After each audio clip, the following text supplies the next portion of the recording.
قبلك من رسول إلا نوحي إليه أنه لا إله إلا أنا فاعبدون۔ اور ہم نے آپ سے پہلے جتنے بھی رسول دنیا میں بھیجے ہر ایک کی طرف ہم نے وحی کی کہ اللہ رب العالمین کے سوا کوئی عبادت کے لائق نہیں ہے، بس میری ہی عبادت کرو۔ عزیز بھائیوں، اسلام کی سب سے بڑی بنیاد جس پر اسلام کی پوری عمارت کھڑی ہے وہ ہے کہ اللہ رب العالمین کی عبادت میں کسی کو شریک نہ ٹھہرایا جائے۔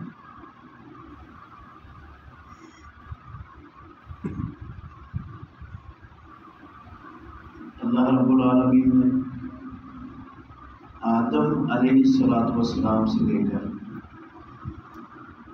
محمد رسول اللہ صلی اللہ علیہ وسلم تک جتنے بھی نبی اور رسول دنیا میں بھیجے سب کو پروردگار نے یہ وحی کی کہ اپنی امتوں کے سامنے جا کر یہ دعوت پیش کرو کہ عبادت کے لائق صرف اللہ ہے، اللہ رب العالمین کے ساتھ کسی کو عبادت میں شریک نہیں کیا، صرف اللہ کی عبادت کرنی۔ اور ہر نبی نے نوح علیہ السلام سے لے کر رسول اللہ صلی اللہ علیہ وسلم تک ہر نبی نے سب سے پہلی دعوت جو اپنی امتوں کو آ کر دی نا، وہ نماز پڑھنے کی نہیں تھی، وہ روزہ رکھنے کی نہیں تھی، وہ کسی اور نیکی کے کام کی نہیں تھی۔ سب سے پہلی دعوت ہی یہ تھی کہ اللہ کے سوا کوئی عبادت کے لائق نہیں، عبادت صرف اللہ کی کرو۔ حتیٰ کہ رسول اللہ صلی اللہ علیہ وسلم نے بھی اپنی دعوت کا آغاز اسی بات سے کیا۔ معلوم ہے نا، سفر پر کھڑے ہو گئے رسول اللہ صلی اللہ علیہ وسلم، جمع کر لیے مکے والوں کو۔ آپ نے کہا میں تمہارے اندر ایک عمر کا ایک عرصہ رہا ہوں، تم نے مجھے کیسے پایا ہے؟ سارے کے سارے بیعت قرآن ہو کر کہنے لگے ما جربنا علیک الا صدقا، ہم نے 40 سال کی زندگی میں آپ کی زبان سے جھوٹ کا ایک لفظ بھی نہیں سنا، آپ جھوٹ بول سکتے ہی نہیں۔ آپ نے فرمایا قولوا لا الہ الا اللہ، پھر لا الہ الا اللہ پڑھ لو، کامیاب ہو جاؤ۔ ایک سیکنڈ پہلے کہہ رہے تھے آپ جھوٹ نہیں بول سکتے، اور ابھی سن کر سگا چاچا کھڑا ہو گیا، کہنے لگا تبر لگا یا محمد والے ہاتھا جمع تھا نا، اے محمد تیرے ہاتھ ٹوٹ جائیں، تو نے یہ سنانے کے لیے ہمیں جمع کیا تھا۔ جتنے وڈیرے تھے مکے کے چودھری سارے کے سارے کھڑے ہو گئے، کہنے لگے جعل الآلہۃ الہا واحدا ان ھذا لشیء عجاب، اتنے حاجت روا داتے دستگیر بندے پرور غریب نواز بگڑیاں بنانے والے، اولادیں دینے والے، برکتیں دینے والے، تندرستیاں دینے والے، حکومتیں بخشنے والے، سب کی نفی کر دی محمد نے۔ کہتا صرف ایک ہی ہے یہ سب کچھ کرنے والا، اجعل الآلہۃ الہا واحدا ان ھذا لشیء عجاب، یہ تو بہت بڑا عجوبہ لے کے آئے۔ کہنے لگے انمشوا واصبروا علی آلہتکم ان ھذا لشیء یراد، محمد کی باتیں نہ سنو، ہو یہاں سے نکل جاؤ سارے، یہ تم سے تمہارے باپ دادے کا دین چھڑانے آئے۔ اللہ اکبر۔ رسول مکرم صلی اللہ علیہ وسلم نے اپنے صحابہ کو جب کسی علاقے کی ذمہ داریاں سونپ کر بھیجا نا، ان کو بھی یہی پیارے پیغمبر نے تعلیم دی جو اللہ کی تمام نبیوں کو تعلیم تھی، کہ جا کر سب سے پہلے جس چیز کی دعوت پیش کرنی ہے وہ کیا ہے کہ اللہ کے سوا کوئی عبادت کے لائق نہیں۔ بھیجا رسول اللہ صلی اللہ علیہ وسلم نے، بخاری میں حدیث ہے، معاذ بن جبل رضی اللہ عنہ کو یمن کا گورنر بنا کے بھیجا اور کہا انک تاتی قوما اہل کتاب، معاذ دیکھنا تو جس علاقے میں جا رہا ہے وہاں پر اہل کتاب کی اکثریت ہے، فَلْيَكُنْ اول ما تدعوہم الیہ شہادۃ ان لا الہ الا اللہ، تیری دعوت کا سب سے پہلے نقطہ جس کی طرف تو نے ان کو بلانا ہے وہ یہ ہونی چاہیے کہ وہ اس بات کی گواہی دے اللہ رب العالمین کے سوا کوئی عبادت کی جائے اور میں محمد صلی اللہ علیہ وسلم اللہ کا رسول ہوں۔ اگر وہ اس بات کو مان لیں تو پھر ان کو بتانا ہے کہ اللہ نے ان پر 5 نمازیں فرض کی ہیں۔ اس کا مطلب ہے اگر وہ پہلی دعوت کو نہیں مانتے تو ان کو نماز پڑھانے کی ضرورت، نماز کی دعوت دینے کی ضرورت ہی نہیں، کیونکہ ان کی نماز پڑھنے کا فائدہ ہی کوئی نہیں، کسی نیکی کے کام کا فائدہ ہی نہیں اگر عقیدے میں شرک کی ملاوٹ ہے، سب کچھ ہی برباد۔ اللہ نے محمد رسول اللہ صلی اللہ علیہ وسلم کو مخاطب کر کے کہا وَلَقَدْ أُوحِيَ إِلَيْكَ وَإِلَى الَّذِينَ مِن قَبْلِكَ، اے محمد صلی اللہ علیہ وسلم آپ کی طرف بھی وحی کر دی گئی، آپ سے پہلے پیغمبروں کو بھی وحی کی گئی تھی، لَإِنْ أَشْرَكْتَ لَيَحْبَطَنَّ عَمَلُكَ وَلَتَكُونَنَّ مِنَ الْخَاسِرِينَ، اگر آپ سے شرک سرزد ہو گیا تو ضرور بھی ضرور آپ کے سارے عمل ضائع ہو جائیں گے اور آپ ضرور بھی ضرور خسارہ پانے والوں میں شامل ہو جاؤ گے۔ محمد رسول اللہ صلی اللہ علیہ وسلم سے ہو جائے شرک تو ان کے تو سارے عمل برباد ہو جائیں اور خسارہ پانے والوں میں شامل ہو جائیں، اور اگر ہم میں سے کسی سے ہو تو ہماری نیکیاں کام آئیں گی، ہماری نمازیں، ہمارے روزے، ہماری قربانیاں، ہمارے حج عمرے، ہمارے صدقات و خیرات، ہماری تلاوتیں، ہمارا لوگوں کو نیکیوں کا حکم دینا، برائیوں سے روکنا کام آئے گا۔ یہ نبی مکرم کے مقابلے میں ہم شے کیا ہیں، حیثیت کیا ہے، ہم سب کی چیز کیا ہے؟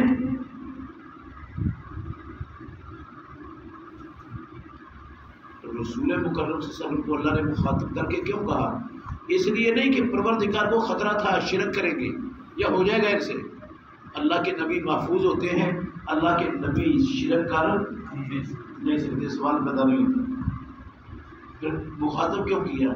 اس لیے کیا کہ اللہ کی مخلوق میں انبیاء سے بڑا کوئی نہیں ہے، انبیاء سے بڑا کوئی نہیں ہے، اور نبیوں میں بھی رسول اللہ صلی اللہ علیہ وسلم سے بڑا کوئی نہیں ہے۔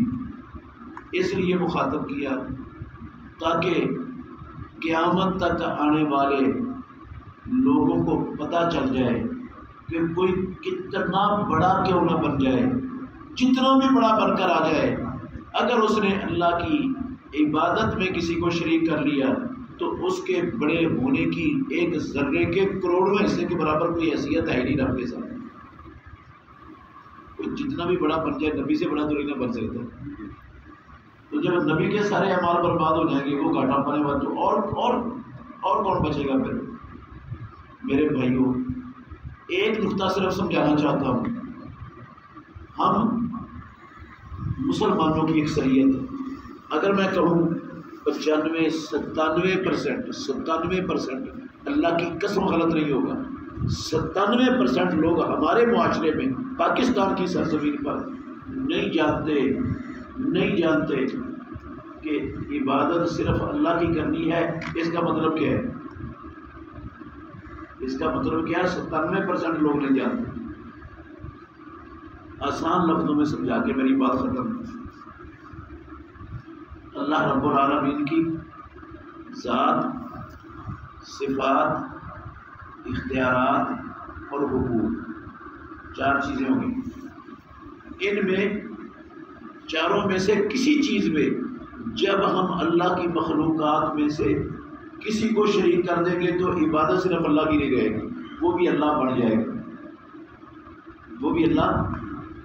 جائے گا، عبادت اس کی بھی ہوگی۔ ایک مثال صرف دیتا ہوں، زیادہ نہیں، اور ایک دلیل دیتا ہوں اس بات کی، پھر میری بات ختم ہے۔ سمجھنے والی بات ہے اللہ اکبر۔ حلال و حرام یہ اختیار ہے صرف اور صرف اللہ رب العالمین کا۔ حلال و حرام اختیار کس کا ہے؟ اللہ آدم علیہ السلام سے لے کر محمد الرسول اللہ صلی اللہ علیہ وسلم تک اللہ نے کسی نبی کو بھی کوئی چیز اپنی مرضی سے حلال کرنے کا یا اپنی مرضی سے حرام کرنے کا اختیار نہیں دیا، صرف اللہ کا اختیار ہے۔ انبیاء بھی نہیں کر سکتے تھے، حتیٰ کہ آپ کو معلوم ہے محمد الرسول اللہ صلی اللہ علیہ وسلم نے ایک موقع پر قسم اٹھا لی کہ آج کے بعد میں شہد نہیں پیوں گا، نہیں استعمال کروں گا۔ شہد کو اللہ نے حرام کیا ہوا ہے۔ جب یہ قسم اٹھائی نا رسول اللہ صلی اللہ علیہ وسلم نے، پروردگار نے قرآن نازل کر دیے، یا ایھا النبی لم تحرم ما احل اللہ لک تبتغی مرضات ازواجک واللہ غفور رحیم۔ اے محمد صلی اللہ علیہ وسلم، آپ کو کس نے اختیار دیا آپ اللہ کی حلال کردہ چیز کو حرام کرو؟ آپ کون ہوتے ہو حرام کرنے والے؟ آپ کو کس نے یہ اختیار دیا؟ قد فرض اللہ لکم تحلۃ ایمانکم، اللہ نے آپ پر فرض کر دیا، اپنی قسم توڑو، اس کا کفارہ دو، اور جس کو حرام کیا اس کو استعمال کرو۔ رسول اللہ صلی اللہ علیہ وسلم کو بھی اختیار نہیں تھا اللہ کی حلال کردہ چیز کو کیا کر دیں، حرام کر دیں، یا اللہ کی حرام تک کردہ چیز کو کیا کر دیں، حلال کر دیں۔ جب رسول اللہ کو اختیار نہیں تو کسی اور کو ہو سکتا ہے؟ ہمارے ہاں پاکستان کی بات کر رہا ہوں، ہمارے ہاں یہ اختیار مسلمانوں نے اللہ کی بجائے بے شمار شخصیتوں کو، ہستیوں کو دیا ہوا ہے، بے شمار لوگوں کو دیا ہوا ہے۔ یہ اختیار کس کا ہے؟ اللہ کا دیا ہے، عوام الناس کو، لوگوں کو۔ اب جس کو یہ اختیار دیا ہے اس کو کیا بنا دیا؟ اللہ۔ یہ اختیار صرف اللہ کا ہے، جو رب نہ ہو وہ حلال و حرام کا اختیار نہیں رکھتا۔ تو جس کے پاس حلال و حرام کا اختیار آ گیا وہ کیا بن گیا؟ اللہ، رب بن گیا۔ کہاں لکھا ہوا رب بن گیا؟ قرآن میں سورہ توبہ کی 32 نمبر آیت میں اللہ نے فرمایا اتخذوا احبارهم ورهبانهم اربابا من دون اللہ۔ اہل کتاب نے اپنے صوفیوں کو، اپنے عالموں کو اللہ کے سوا رب بنا لیا تھا۔ اہل کتاب نے اللہ کے سوا اپنے مولویوں اور درویشوں کو رب بنا لیا تھا، قرآن میں لکھا ہوا ہے۔ میرے بھائیوں، میں اللہ کے گھر میں بیٹھا ہوں، قسم ہے اللہ کی، اہل کتاب کا کوئی بندہ، کوئی عیسائی، کوئی یہودی یہ نہیں کہتا تھا کہ یہ مولوی اور درویش ہمارے رب ہیں، کوئی نہیں کہتا تھا یہ کہ یہ ہمارے رب ہے۔ تو پھر رب کیسے بنا لیا ان کو؟ اللہ کہتے ہیں رب بنا لیا۔ عدی بن حاتم رضی اللہ تعالیٰ عنہ، ترمذی شریف کے اندر حدیث ہے، عدی بن حاتم کہتے ہیں اللہ کے نبی، میں بھی تو عیسائی رہا ہوں، عیسائیوں کا عالم تھا، ہم نے تو رب تو نہیں بنایا تھا اپنے مولویوں، یا انہوں نے رب تو نہیں بنایا تھا اپنے مولویوں کو اور درویشوں کو۔ اللہ قرآن میں کہتا ہے انہوں نے رب بنا لیا۔ تو رسول اللہ صلی اللہ علیہ وسلم نے فرمایا عدی، جو چیز ان کے مولوی اور درویش ان کے لیے حلال کرتے تھے اللہ نے اس کو حرام کیا ہوتا تھا، کیا وہ اس کو حلال نہیں سمجھ لیتے تھے؟ عدی کہتے ہیں جی اللہ کے نبی ایسا تو تھا۔ اور جو چیز اللہ نے حلال کی ہوتی تھی یہ حرام کر دیتے تھے مولوی اور درویش، کیا اس کو حرام نہیں مان لیتے تھے؟ انہوں نے کہا ایسا بھی تھا۔ آپ نے فرمایا فَتِلْكَ عِبَادَتُهُمْ، عدی اسی کا نام ہے ان کی عبادت کرنا، اسی کا نام ہے ان کی عبادت کرنا۔ ان کو رب کہنے سے عبادت نہیں ہونی، جو اختیار رب کا ہے جب وہ اختیار کسی کو دے دیا تو عبادت ہو گئی اس کی۔ اور اسی چیز کو پروردگار نے قرآن میں کہا ہے رب بنانا۔ آپ زبان سے نہ کہیں میں اللہ کے سوا کسی کو رب نہیں بناتا، لیکن رب کا اختیار کسی کو دے دیتے ہیں تو وہ رب بڑھ جاتا ہے، بڑھ گیا رب وہ۔ اور جو اللہ کے سوا کسی کو رب بنا لے گا، اللہ کا اختیار کسی کو دے دے گا، وہ اللہ کی عبادت کرے گا اکیلے کی، اس نے تو اور بھی رب بنا لیا، عبادت اس کی بھی ہو رہی ہے۔ اب دیکھ رہے ہیں ہمارے معاشرے میں ہم مسلمان امت کہاں کھڑے ہیں۔ اللہ نے سود کو حرام کیا ہے، رسول اللہ صلی اللہ علیہ وسلم نے سود کو حرام کیا ہے۔ اچھا، اللہ نے بھی حرام کیا، رسول اللہ صلی اللہ علیہ وسلم نے بھی حرام کیا، کبیرہ ترین گناہ ہے، کبیرہ ترین گناہ ہے۔ پیارے پیغمبر نے کہا 7 ان گناہوں سے بچو جو بندے کی زندگی اور آخرت دونوں کو برباد کر دیتے ہیں۔ ان 7 گناہوں میں سے ایک گناہ رسول اللہ صلی اللہ علیہ وسلم نے سود بیان کیا۔ قرآن مجید میں اپنے اور اپنے نبی کے خلاف اس کو اعلان جنگ قرار دیا اللہ رب العالمین۔ معمولی سا معاملہ نہیں ہے، اللہ نے بھی حرام کیا، رسول اللہ نے بھی حرام کیا۔ پاکستان کی ایک عدالت، اس نے بھی کچھ سال پہلے، یہ سفید بالوں والے انشاءاللہ ان کو سب کو پتہ ہے، کچھ زیادہ لمبا عرصہ نہیں ہوا، کچھ سال پہلے انہوں نے کہا، وفاقی شرعی عدالت جو پاکستان کی ہے، انہوں نے کہا سود حرام ہے، ہمارا ملک پاکستان لا الہ الا اللہ محمد الرسول اللہ کے نام پر بنا ہے، یہاں کے باسی مسلمان ہیں، 2 سال کے اندر اندر حکومت پر فرض ہے سود کا نام و نشان ملک سے مٹا دیں، ختم کر دیں۔ 2 سال کا انہوں نے ٹائم دیا۔ اگلے ہی دن پاکستان کا وزیر اعظم، جو اس وقت کا وزیر اعظم تھا، اٹھا، اس نے آ کر سپریم کورٹ کے اندر اس فیصلے کو چیلنج کر دیا۔ اس نے کہا حرام کیا ہوگا اللہ نے، حرام کیا ہوگا رسول اللہ نے، قرآن میں حدیث میں لکھا ہوگا حرام ہے، لیکن ہمارا ملک سود کے بغیر نہیں چلایا جا سکتا، نہیں چل سکتا، اس فیصلے کو کنڈم کیا جائے۔ کیا ہوا فیصلہ آج تک معطل ہے، اور وہ رٹ آج تک سپریم کورٹ کے اندر چل رہی ہے، اور آج تک گورنمنٹ کے سارے معاملات سودی چل رہے ہیں، حلال بنا لیا ہوا ہے سود۔ صرف گورنمنٹ نے نہیں، مسلمانوں نے بھی سود کو، عوام الناس نے بھی حلال مانا ہوا ہے۔ اب انصاف سے بتائیں، جس نے جو سودی لین دین کر رہا ہے، سودی کاروبار کر رہا ہے، وہ عبادت کس کی کر رہا ہے؟ کس کی عبادت کر رہا ہے؟ وہ تو ان کی کر رہا ہے، اس نے ان کو معبود بنایا ہوا ہے، جنہوں نے اس کو حلال کیا ہوا اور اس پر پابندی کی راہ میں رکاوٹ بنے، ان کی پوجا ہو رہی، عبادت ان کی ہو رہی، اور جب عبادت ان کی ہو رہی ہے تو شرک ہو رہا ہے۔ جب ان کو رب بنا رہی ہے تو شرک کا مطلب کیا تھا؟ اب دیکھ لو، جس مارکیٹ میں چلے جاؤ، جس کاروبار میں آپ گہرائی کے اندر نظر ڈالو گے، آپ کو ہر مارکیٹ، ہر کاروبار کے اندر سود عروج پر نظر آئے گا۔ سود کی سرداری ہے مسلمانوں کے ملکوں میں، مسلمانوں کی بستیوں میں، مسلمانوں کی منڈیوں میں، قسم اللہ کی سود کا ہی سود ہر طرف۔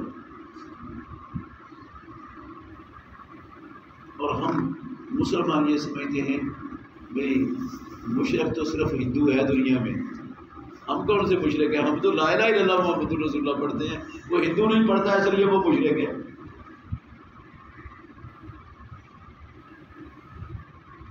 لا الہ الا اللہ پڑھ کر تو اس کے بقیے ادھیڑ دیے، لا الہ کی دھجیاں اڑا دی، اور پھر بھی ہم کہتے ہیں لا الہ الا اللہ پڑھا ہے ہم سب نے۔ کروڑوں معبود اللہ کے سوا کھڑے کر دیے، ان کی عبادت جاری ہے، اور لا الہ الا اللہ کا کیا حیثیت رہ گئی باقی؟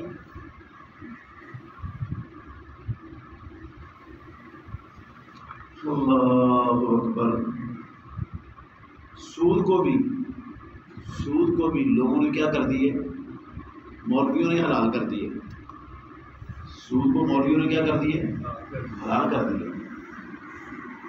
اور بے شمار لوگ، یہ انشورنس ہے، کیا ہے؟ انشورنس کیا ہے؟ سود ہے، بیمہ جس کو کہتے ہیں۔ دیکھ لو، ہر دوسرا تیسرا بندہ وہ بیمے اور انشورنس کے اندر پھنسا ہوا۔ آج یہ حکومت نے ماشاءاللہ، اللہ ان کو ہدایت نصیب فرمائے، کہتے ہیں ہم نے مدینے کی ریاست بنانی ہے۔ مدینے کی ریاست میں تو محمد رسول اللہ صلی اللہ علیہ وسلم نے اعلان کر دیا تھا، آج کے بعد سود اللہ نے حرام کر دیا، سود ختم، سارا سود میرے قدموں کے نیچے، بس جو لینا تھا ہم نے سارا چھوڑا، اور کسی کا ٹیکہ آج کے بعد نہیں دینا، بند ہو گیا، ختم ہو گیا سود۔ لوگوں کو پیسے مل رہے ہیں، آج گورنمنٹ دے رہی ہے، کیا بنانے کے لیے؟ گھر بنانے کے لیے بہت تھوڑے سے مارک اپ پر نا، وہ پتہ نہیں 2% ہے یا 2.5% ہے یا اس سے بھی کم ہے، اتنے پر وہ گھر بنانے کے لیے اسکیم نکلی ہے، یہ عمران خان صاحب کی طرف سے، اور یہ قرضے دے رہے ہیں، کہتے ہیں ہم لوگوں کو بے گھروں کو گھر بنا کے دے رہے ہیں۔ میرے بھائیوں، سود چاہے 10% ہو، چاہے 15% ہو، چاہے 1% ہو، چاہے اشاریہ 10% ہو، قسم اللہ کی ایک برابر گناہ ہے۔ جتنا بڑا جرم 100 روپیہ سود لینا دینا ہے، اتنا بڑا جرم قسم اللہ کی 1 روپیہ بھی اتنا ہی بڑا جرم ہے۔ اگر 100 روپیہ غیر اللہ کی عبادت ہے تو 1 روپیہ بھی غیر اللہ کی عبادت ہے۔ چاہے وہ 100 روپیہ لے کر عبادت کرے غیر اللہ کی، مشرک ہو گیا، چاہے وہ 1 روپیہ لے کر عبادت غیر اللہ کی کرے، وہ بھی اتنا ہی بڑا مشرک ہے، کوئی فرق نہیں ہے۔ اور دھڑا دھڑ لوگ، کئی تو ماشاء اللہ اللہ سے ڈرنے والے ہیں، وہ پوچھتے پھرتے ہیں لوگوں سے کہ لے لیں، حلال ہے، ہم کرائے پر رہتے ہیں، ہمارے کاروبار میں استطاعت نہیں ہے کہ ہم اپنا گھر بنا لیں، تو لے لیں، یہ مل رہی ہے حکومت کی طرف سے۔ میں کئی لوگوں نے مجھ سے پوچھا، میں نے کہا نا بھائی جان بالکل نہ لینا، یہ آپ کا کرائے پہ مکان کے اوپر رہنا، کرائے کے مکان پر رہنا، یہ اللہ اور اللہ کے رسول کے خلاف جنگ کا محاذ کھولنے سے کروڑ گنا بہتر ہے، نہ لینا۔ اور یہ پوچھنے والے کتنے ہیں؟ یہ 1% بھی نہیں ہے، پوچھنے والے کتنے ہیں؟ اللہ کی قسم 1% بھی نہیں ہے، اور باقی تو پوچھنے کی ضرورت ہی ان کو محسوس نہیں ہوتی، ان کے لیے تو موقع ملا ہوا ہے کہ کسی کے پیسوں پر عیاشی کرے گی۔ تو میرے بھائیوں، بس میری اتنی گزارش ہے کہ یہ مسئلہ سارے نبی سمجھانے کے لیے آئے، ہر نبی نے سب سے پہلے اپنی امت کو یہی سمجھایا۔ قرآن کی ایک ایک آیت یہ پیغام لے کے آئی ہے کہ اللہ کی عبادت میں کسی کو شریک نہیں کرنا۔ تو جب ہم اللہ کا اختیار اللہ کے بندوں میں سے، مخلوقات میں سے کسی کو دے دیں گے تو وہ اللہ بن جائے گا اور اس کی عبادت ہو جائے گی، اس کو رب کہنے کی ضرورت ہے ہی نہیں کہ رب پہلے کہو، معبود کہو تو پھر اس کے عبادت ہوگی، ایسا مسئلہ نہیں۔ اور بے شمار لوگ ہیں، ختم ہو گئی میری بات، بے شمار لوگ ہیں جو شیطان کی عبادت کرتے ہیں۔ کس کی عبادت کرتے ہیں؟ شیطان کی عبادت کرتے ہیں۔ ایک یورپ کے اندر ایک گروہ پیدا ہو گیا، اللہ کی قسم، جو اعلانیہ کہتے ہیں ہم شیطان کے پیروکار ہیں۔ دنیا میں بڑے بڑے یورپ کے بادشاہ بھی اس کا ممبر ہے، اس کے۔ اچھا وہ تو کافر ہیں، مسلمان بھی کسی سے پیچھے نہیں ہیں شیطان کا کہا ماننے میں۔ کیا خیال ہے؟ یہ جتنے ملاوٹ کرنے والے ہیں، لوگوں کی زمینوں پلاٹوں پر قبضے کرنے والے ہیں، دھوکہ دینے والے ہیں، فراڈ کرنے والے ہیں، 2 نمبری کرنے والے ہیں، یہ حکم اللہ اور اللہ کے رسول کا مانتے ہیں، یہ شیطان کا۔ اللہ نے تو سارے کاموں سے منع کیا، جھوٹ بولنے سے منع کیا، جھوٹی قسم اٹھانے سے منع کیا، کسی کے اوپر کسی کی حق تلفی سے منع کیا، ملاوٹ سے منع کیا، دھوکے سے منع کیا، فراڈ سے منع کیا نا۔ اللہ نے بھی، اللہ کے رسول نے بھی، شیطان نے یہ کام کروایا، کہا یہ کرو کام، اس میں فائدے بڑھیں، نفع بڑا آئے گا، گپے آئیں گے تمہارے گھر میں، کر دیا شروع۔ اب کہا اللہ کا مانا یا شیطان کا؟ عبادت کس کی ہو گئی ہے؟ شیطان کی۔ کلمہ پڑھنے والے کتنے لوگ ہیں جو شیطان کی عبادت کر رہے ہیں؟ نماز اللہ نے کسی حالت میں معاف نہیں کی، کتنے لوگ ہیں جو ایک بھی نماز نہیں پڑھتے دن میں؟ کس کی عبادت کر رہے ہیں؟ شیطان کی۔ آپ کہیں گے یہ بھی شیطان کی بھی عبادت ہوتی ہے؟ جی شیطان کی بھی عبادت ہے۔ ابراہیم علیہ السلام نے اپنے باپ سے کہا تھا، آزر سے، یا ابت لا تعبد الشیطان، ابا جان شیطان کی عبادت نہ کرو۔ وہ یہ نہیں کہتا تھا میں شیطان کی عبادت کرتا ہوں، وہ اللہ کے مقابلے میں شیطان کا حکم مانتا تھا، اور اس کو قرآن مجید میں اللہ رب العالمین نے ابراہیم علیہ السلام کے قول کے طور پر ذکر کیا اور اس کا رد نہیں کیا۔ اس کا مطلب ہے جو شیطان کے پیچھے چلتا ہے وہ شیطان کی عبادت کرتا ہے، قرآن کہتا ہے یہ۔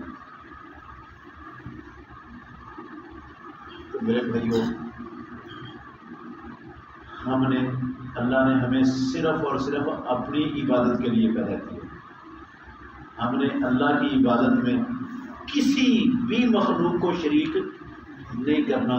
اللہ ہمیں سمجھنے کی، عمل کرنے کی توفیق عطا فرمائے۔ آخر دعوانا الحمدللہ رب العالمین۔